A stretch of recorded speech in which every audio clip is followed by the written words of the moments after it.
Hi, my name is Martha Jacobson, and I will be doing my literary device presentation on metaphors. So, to start off this presentation, I would first like to give the definition according to Oxford of what a metaphor is. So, a metaphor is a figure of speech in which a word or phrase is applied to an object or action to which it is not literally. So that's a little bit confusing when I read it. I was like, okay, I think I see where they're going, but it's not actually making sense in my mind. So then I had to look up different examples of a metaphor. And I remember growing up and getting a little bit confused what a simile was and a metaphor was until I see examples. And then I start to get into my mind, okay, this is actually starting to make sense. So some examples that I saw was life is a highway. I'm sure we've all seen Cars where they have the "Life is a Highway" song. Well, life is not actually a highway. Life is not a road. A road is something that we use to get to and from somewhere. It's not what life is. But it's signifying something that life is. It's giving a connection. Another one is he is a shining star. Clearly, whoever he is not actually a shining star. He is a human being, but we use the word shining star to compare. So in our mind, we see, wow, whoever this person is, their talent or whatever they're doing is just so extravagant that we can imagine a shining star and compare it to what that person is doing. Another one is she is an early bird. Whoever she is not an early bird. She's a human being, but we say early bird because we're comparing it in our mind.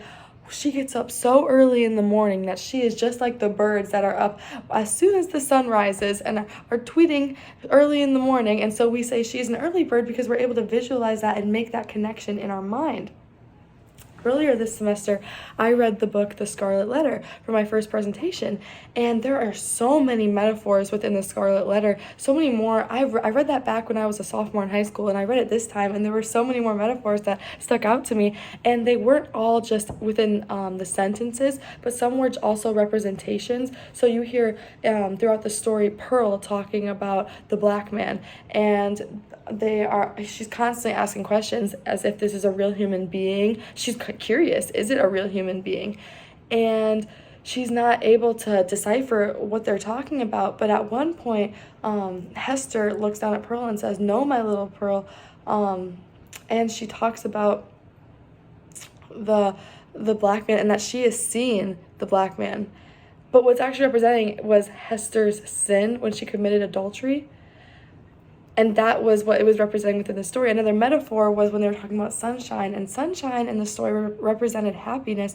And at one point in chapter 7, Hester says, "No, my little Pearl, thou must gather thy own sunshine. I have none to give thee."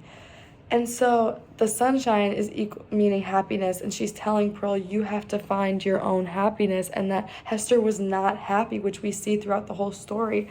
And so there was multiple metaphors within that. And the significance of a metaphor.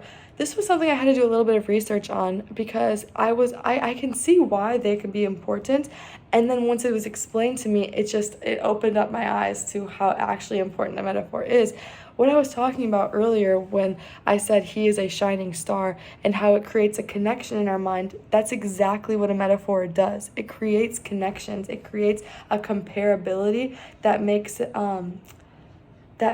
it clear in our minds. We can see something that's not actually true. So he isn't actually a shining star, but then we're able to compare it in our minds. It allows us to process what's actually being said. And it creates a relatability. So we're able to relate a shining star to a person or to a person's, let's say someone's really amazing at singing. And as they're up there performing, they are just so confidently singing their song. And we say, he is a shining star. Well, then we're able to relate that. And then it creates that relatability, which is so interesting because then when we're reading stories like The Scarlet Letter and they talk about sunshine and happiness, we're able to relate that. We know the feeling of what happiness feels like, and we know the feeling of sunshine and what sunshine creates. And that was so interesting to me when I was trying to research what the significance of a metaphor is. And so, yes, thank you.